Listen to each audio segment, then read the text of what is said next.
2026 looks to be a big year in Ohio politics. Ahead on Face the State, Ohio voters will be choosing a new governor. Right now, 3 Republicans and 1 Democrat are in the race, and a competitive contest for U.S. Senate between 2 longtime public servants. Democratic and Republican strategists join me to break down the big races. Also, pushing back against the new marijuana and hemp law. One group is trying to block the bill by taking it to the voters, where the referendum effort stands. Plus, what Central Ohio's Grill Dad is cooking up right here in the heart of it all. A new project focused on cooking, conversation, and creativity. Face the State starts now.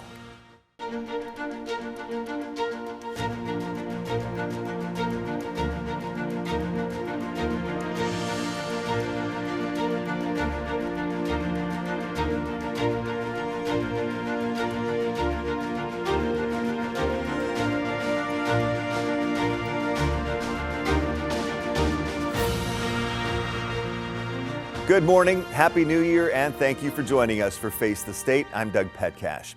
2025 was certainly a big year in politics. President Donald Trump holding office in the first year of his second term. And here in Ohio, we had 2 brand new U.S. senators, Republicans Bernie Moreno and John Husted. Now in 2026, Husted is up for re-election.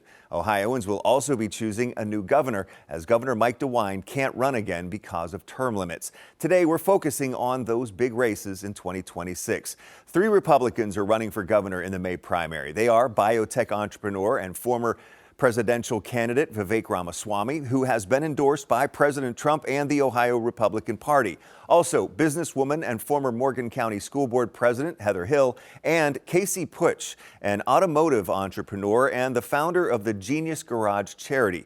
The only Democrat in the race is former Ohio Department of Health Director Amy Acton. She guided Ohio through the early days of the COVID-19 pandemic.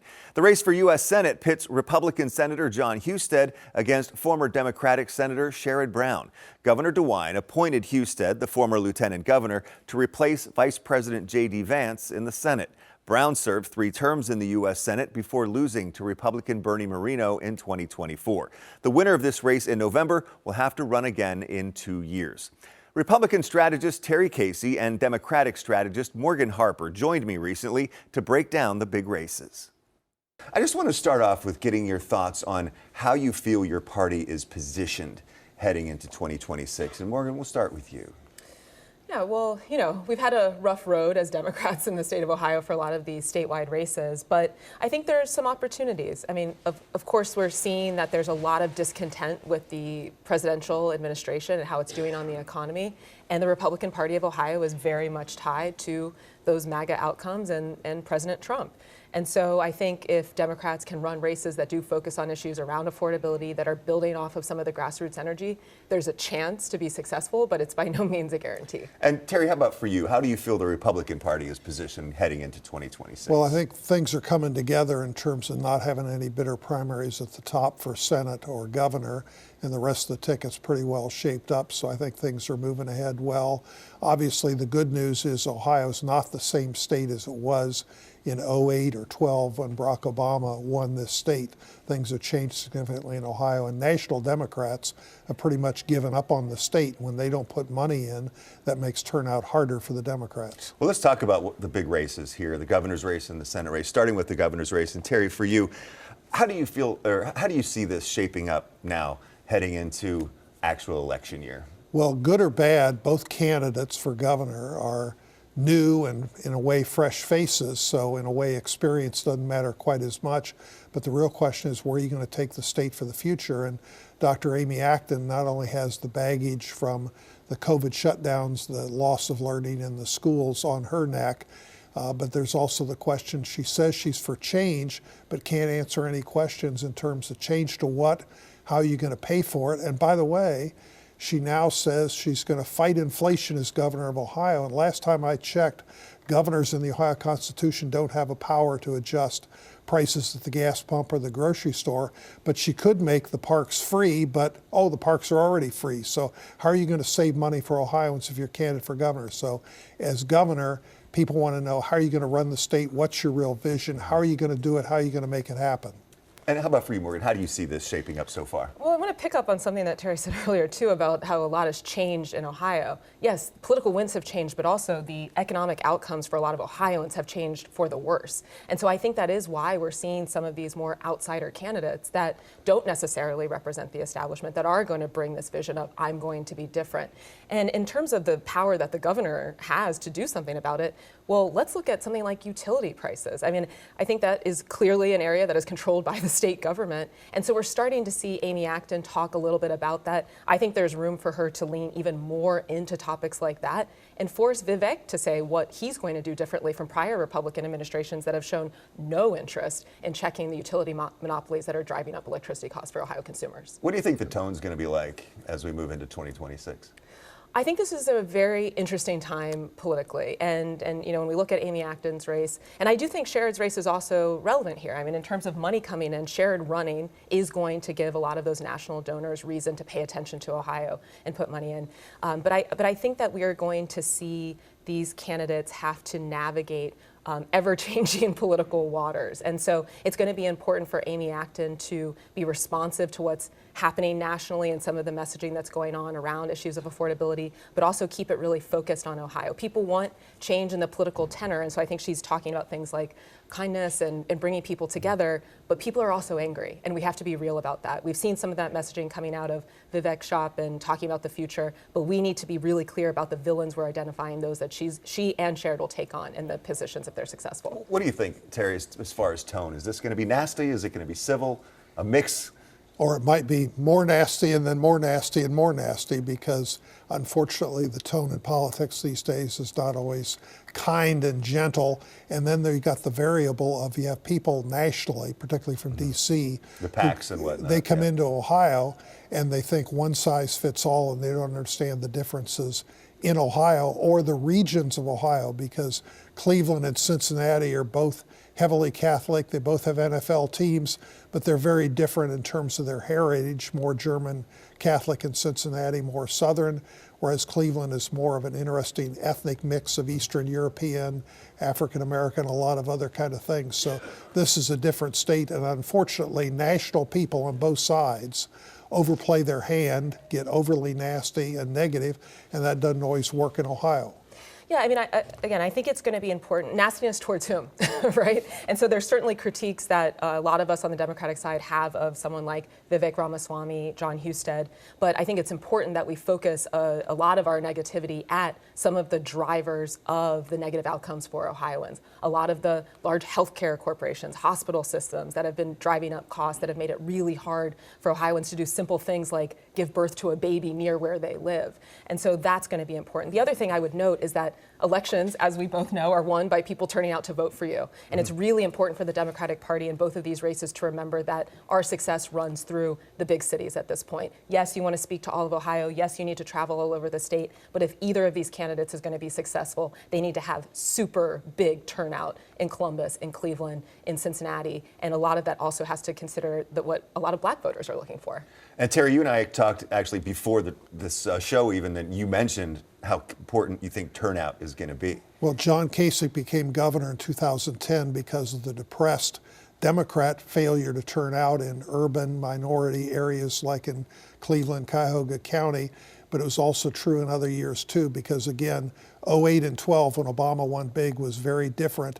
And if there isn't excitement among younger minority voters, urban voters for the Democrats, they're almost sunk before they even start.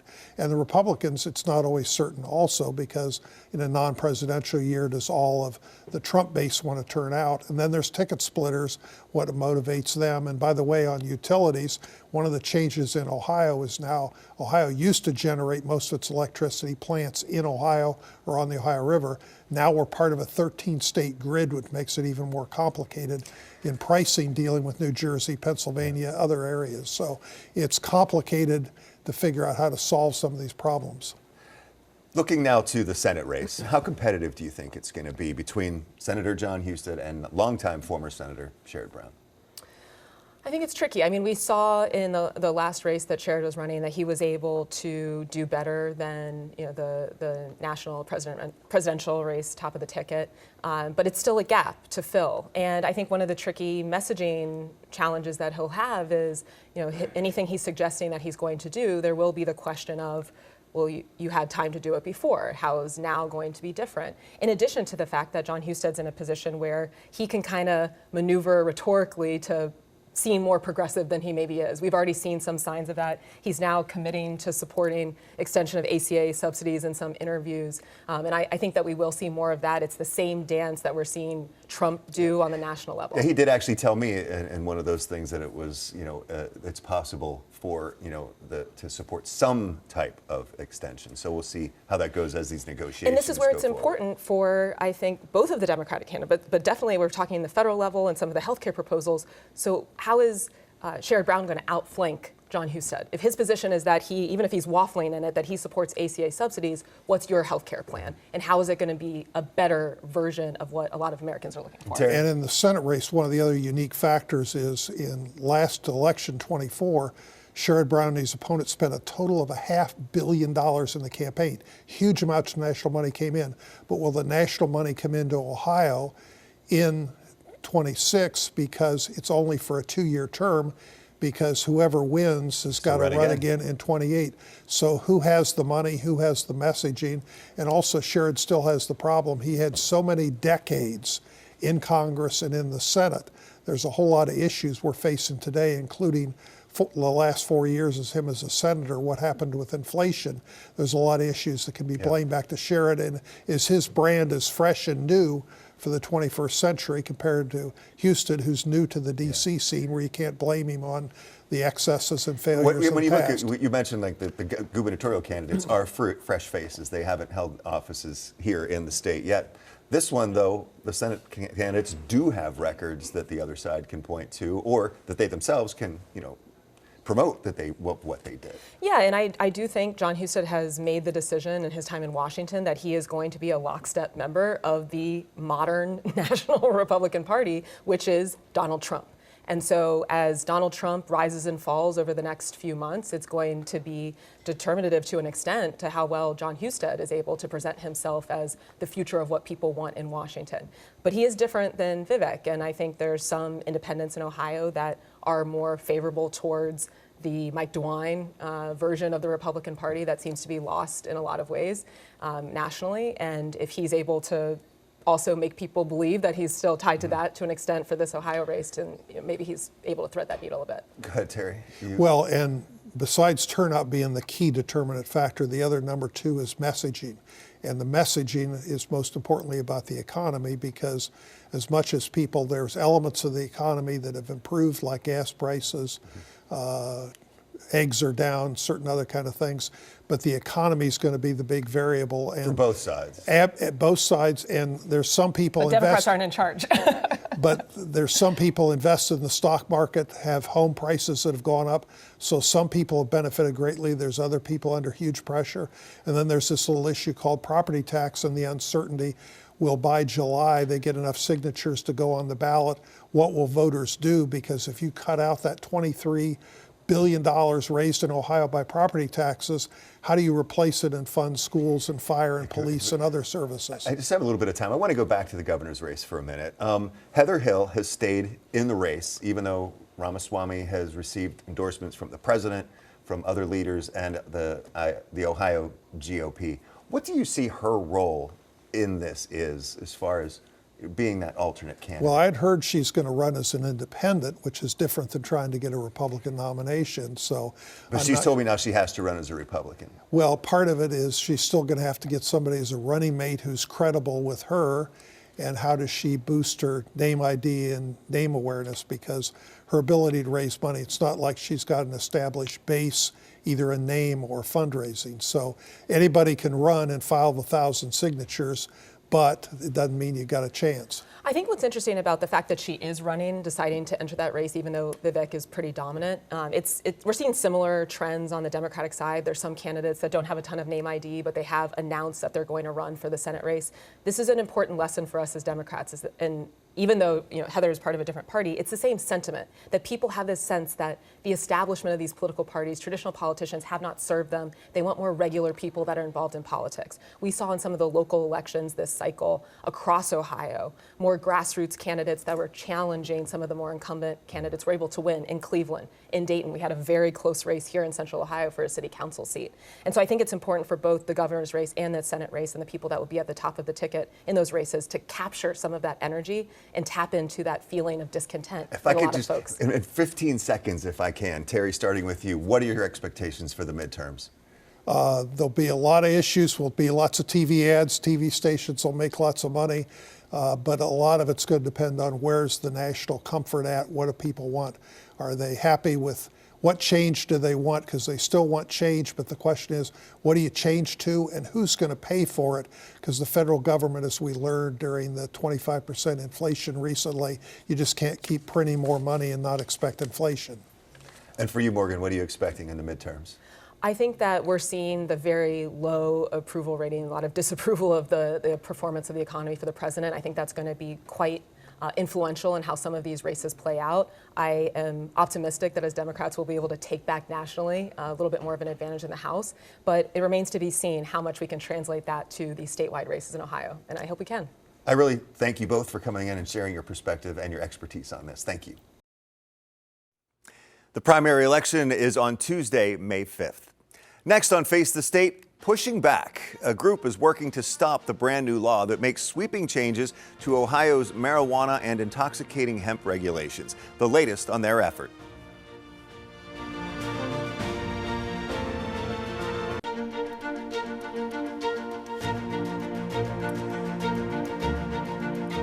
An Ohio group is pushing back on a new law that essentially bans intoxicating hemp products and changes recreational marijuana regulations. The group, Ohioans for Cannabis Choice, is working to stop the legislation by putting a referendum on the November 2026 ballot for voters to decide. On Monday, the group announced it took the first major step toward that by filing its initial petition signed by at least 1,000 valid voters with the Secretary of State and the Attorney General for certification. I visited one Columbus business that will be affected by all of this. We make all sorts of canned beverages, from tea to soda to THC seltzers. Michael Capace started pilot canning in June of 2024, producing and canning beverages for businesses in state and out of state. He says THC beverages make up about 15% of his business, and he's always supported regulating the drinks. We were totally on board with the idea of having milligram caps and preventing children and such from getting these beverages. He believes Senate Bill 56 goes too far. It is really putting a limit on the kind of things we can create and supplying customers with the beverages they really want.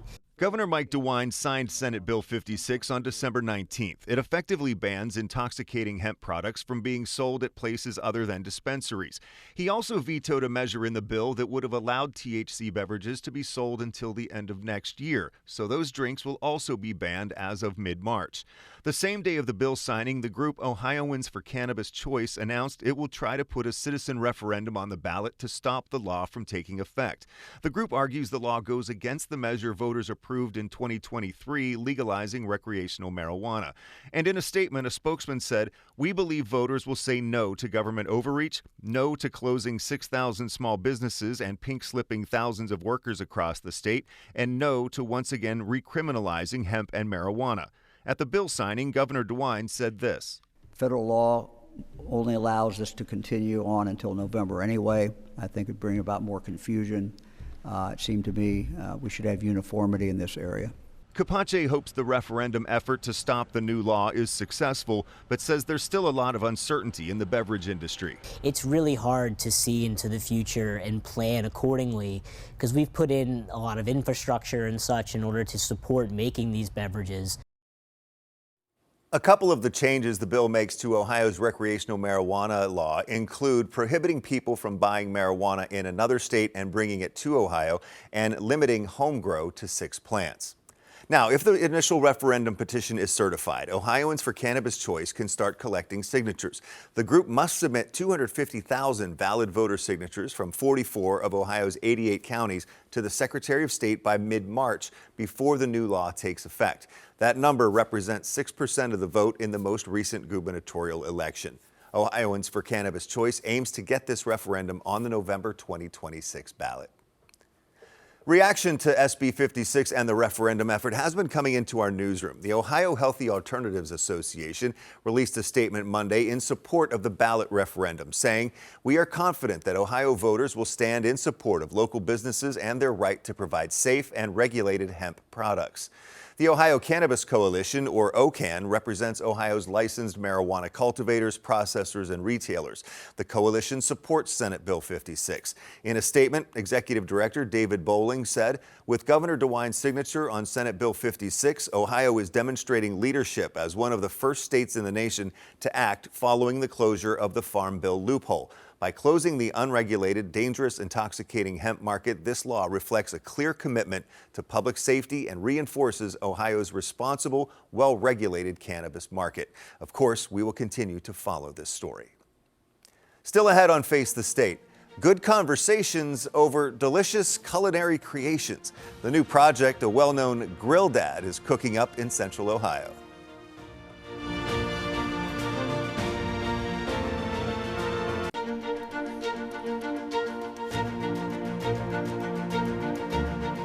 A new state-of-the-art kitchen and creative space is taking shape in Central Ohio. It will serve as a production hub for immersive cooking retreats and culinary collaborations. And 10 TV's Jay Plyburn had a chance to tour the space for a sneak peek before anyone else. This is a national sport for us. Doesn't matter what the weather is, you want to go outside. It's a beautiful day. This is Ryan Fay. We were fortunate enough to buy an 1832 farmhouse. And this is where he works. You're in the middle of Pickerington Ponds. He recently moved back home to Central Ohio I'm just happy to be back in the community. after being gone for 30 years. We are living in Los Angeles, California. We decided that it would be a good idea to finally move. If Fay looks familiar, it could be from his successful cooking show, An unexpected twist on grilled cheese. It's so good! his multiple appearances on national television, The Grill Dads, Mark and Faye. or Instagram, where his page, The Grill Dads, has more than 500,000 followers. We show you how to make everything inside the kitchen, outside the kitchen, because we have smoke, high heat, and flame. So we created a space here for creative people to come that want to learn how to grill. Now he's taking everything he's learned and teaching others. We're able to kind of offer a bit of a refuge, and that's what we're going to be working on. Right Road is going to become a place that people can come and learn how to cook over a weekend, and hopefully they'll cook for me, and it'll probably be better. So one of the visions that we have here, especially my wife and I, is having discussions with opposing views over really good food. It's really hard to get angry and upset when the food's really good. So we have a hypothesis that we bring real issues and real kind of challenging conversations to the front over a great meal, and have a good conversation about it in a debate, and hopefully there's some forward momentum that comes out of that. Men's mental health is one of the many issues he's hoping to tackle over a meal under one roof. Will you live here, or is this just for business purposes? No, I will live here, absolutely. I think part of the appeal for us is that you want to create an environment that you're comfortable in. For people who like watching you grill, any hints you can give us about future competitions or cooking shows? It's going to be a really interesting route for us over the next 14 to 18 months, but we do have a couple shows that we're working on currently. Oh, that's sexy. The space isn't officially open yet, but Fay will be hosting small group experiences in the coming weeks. You can read more about Fay and the Grill Dads by checking out the web version of this story at 10tv.com. Thank you for joining me this week for Face the State. Again, Happy New Year. I hope 2026 brings you many positive things. I'm Doug Petcash. I'll see you back here next Sunday at 11:30.